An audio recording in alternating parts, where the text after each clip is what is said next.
Anyways, you were saying something, and then I totally like, no, flying tractors, man. Jumping tractor. No, horrible, cheesy chase scenes, stuff like that. Right. In the news. Straight out of the news. Straight from the news. I'm going to assume at this point the local news. Yes, the local news here. Okay. A guy over in Norton Shores threatened his girlfriend and his wife. Okay. Or, sorry, his girlfriend and his mom with a knife and a sledgehammer. Mom, I'm getting out of the basement. And then tried to start the house on fire. And failed at that. Okay. So he hopped on his scooter, and there was a slow speed chase at 35 miles an hour. Take me alive. For like 3 hours until he ran out of gas. That's awesome. At which point he was still drunk enough to bury the. I mean, you'd think they would just come up with a car. Like, don't police cars have those like ram bars or bumper things on the front? You could just be like, bump, and it'd be like, and then just handcuff him. Well, he's already unconscious from the impact. Then you run the chance of squishing him, and then that's true. Because he's on a scooter, and it's going to go sideways because it doesn't balance by itself. I just love the idea. Mom, I'm getting out of the basement. I'll make something of myself. You'll see, Mom. Get away from me. I got a sledgehammer. And it's like a little one. It's like one of those small sleds. It's not like a full one. It's like a ball peen hammer. Yeah, exactly.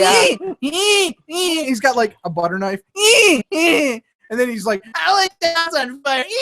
And then he like lights the house on fire, but it's like a tissue box on like a concrete floor. It's like, oh, it doesn't work. I'm a failure. And then he leaves his basement because he's living in the basement. He's got to be, right. And then he's like, I just didn't get out my back. You come instead.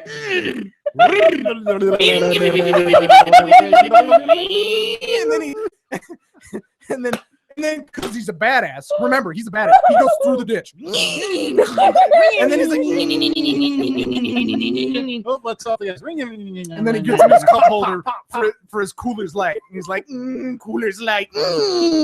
What do I do with my knife? I can just imagine the end of the chase. He's like, it's been 3 hours and I have to really peel out. I've been holding it in, but the cops are chasing me. This is chasing me. Oh no! There's video on Facebook from some Quickie Mart where some guys had video of this scooter going by at 35 miles an hour just with 6 cops falling behind him one way, and then like a dozen other cops peel off one way in case he turns around the block. What starts doing tricks? Well, in case he turns one way on the block instead of going straight. So they could have boxed him in. They could have literally like built a box of cars and then slowed down and be like, I don't know what to do. They could have done that, but instead 3 hours of God. Why does that not surprise me with the mentality? I bet you there's an archive somewhere of like the radio chatter from those cop cars. They're just like, we're still driving behind him. Down Main Street. Won't he just fucking speed up? He's doing 10 miles an hour, and then like hour 3, he's still doing 10. We're hoping that something. We're going at a top speed of 27 miles an hour. We're contemplating shooting him, but we might damage his sweet ride.